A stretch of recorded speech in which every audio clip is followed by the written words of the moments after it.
I was awakened by an intruder, Joseph D'Angelo, who was wearing a ski mask and pointing a gun at me, saying that he was taking me with him and that if I made any noise, he would kill me.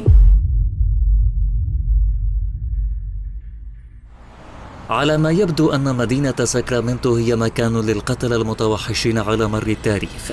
فلو تتذكروا أعزائنا المشاهدين فقد قمنا من قبل بنشر موضوع عن ريتشارد شايتس قاتل ومصاص دماء ساكرامنتو، سنضع لكم الرابط في وصف الفيديو. واليوم أيضا لدينا حالة لا تختلف إطلاقا في وحشيتها عن مصاص دماء ساكرامنتو. لدينا اليوم قصة القاتل المعروف باسم قاتل الولاية الذهبية. كانت ضربة حظ هي كل ما تطلبه الأمر لإغلاق قضية كانت مفتوحة منذ 4 عقود.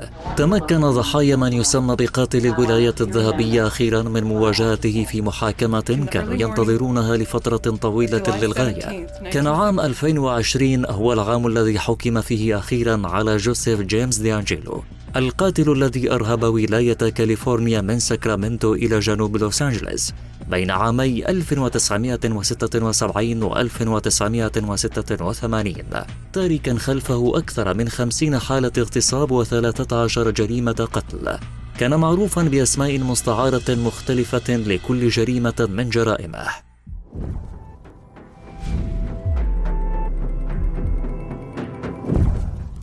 ولد ديانجيلو في 8 نوفمبر 1945 في باز، نيويورك. لا توجد معلومات كثيرة عن طفولته ومراهقته. على الرغم من ذلك فقد تحدثت أخت ديانجيلو التي أدلت بشهادتها خلال المحاكمة في رسالة قرأها محاموها، وقالت إن والدهم قد أساء إليه جسديا وذهنيا.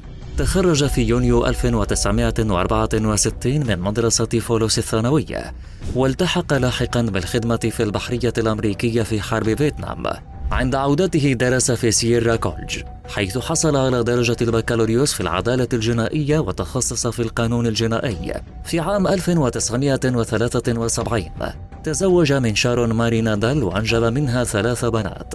استمر الزواج ل46 عاما حتى قدمت شارون بطلب الطلاق بعد اعتقال زوجها. في المحاكمة أكدت شارون أنها لا تعرف شيئا عن جرائمه أو عن جانبه الشرير ذاك، وذكرت أنها توقفت عن الثقة بالناس بعدما حدث.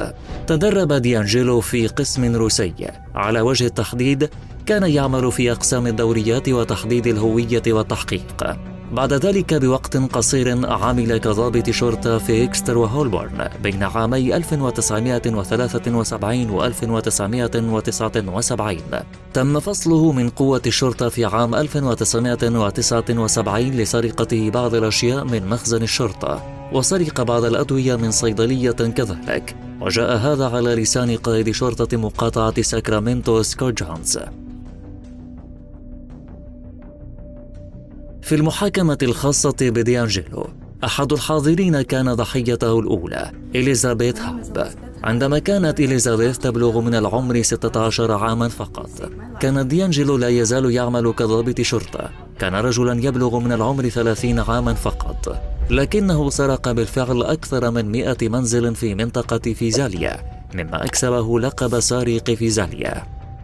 في ذلك الوقت وضع ديانجيلو نصب عينيه الفتاة المراهقة التي أراد اختطافها بعد مطاردتها عبر نافذة غرفة نومها.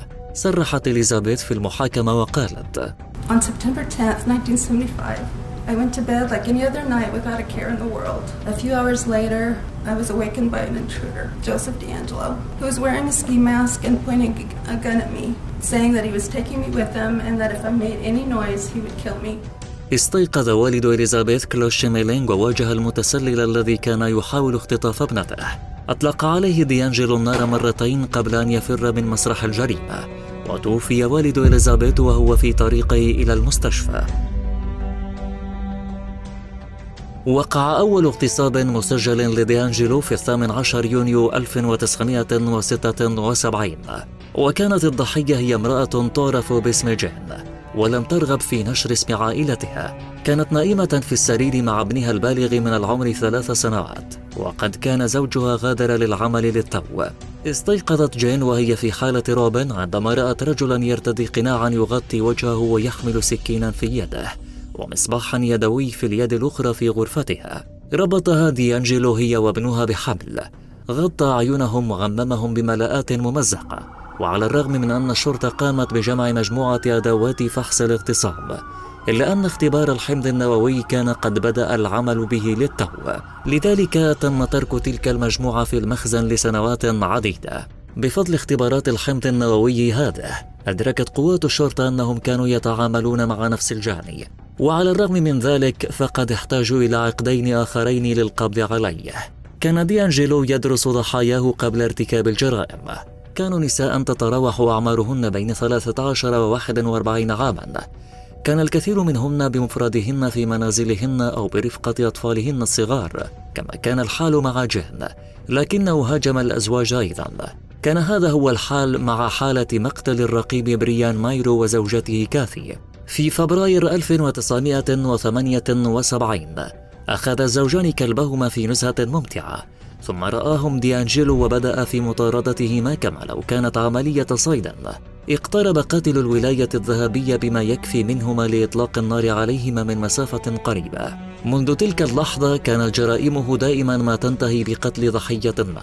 هاجم بعدها عدة أزواج واغتصب النساء وجعل الزوج يشاهد.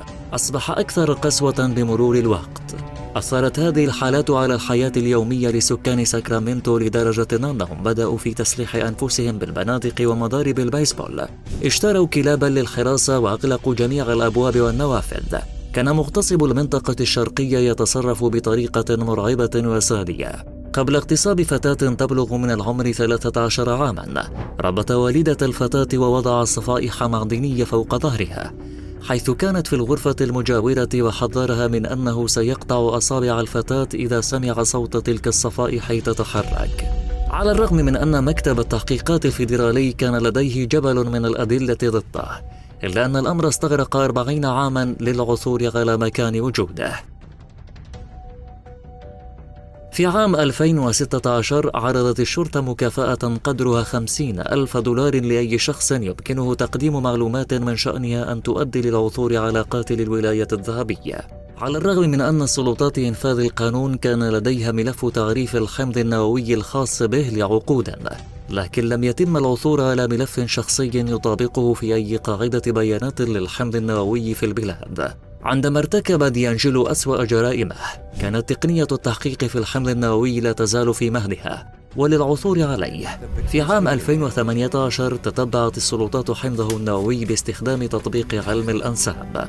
قام بول هولز المحقق المتقاعد بمكتب المدعي العام لمقاطعة كونترا كوستا والمحقق السابق بالقضية بالبحث في موقع مجاني لعلم الأنساب يسمى ماتش. هذا الموقع هو مكان للأشخاص للعثور على أقاربهم المفقودين، ولديهم قاعدة بيانات تضم 800,000 ملف تعريف للحمض النووي.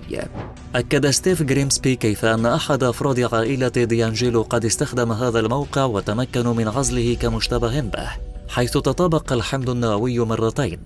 وأخيرا بعد بعض التحريات أكدوا على أن المشتبه به هو ديانجيلو الضابط السابق في الشرطة الذي تم طرده بسبب السرقة.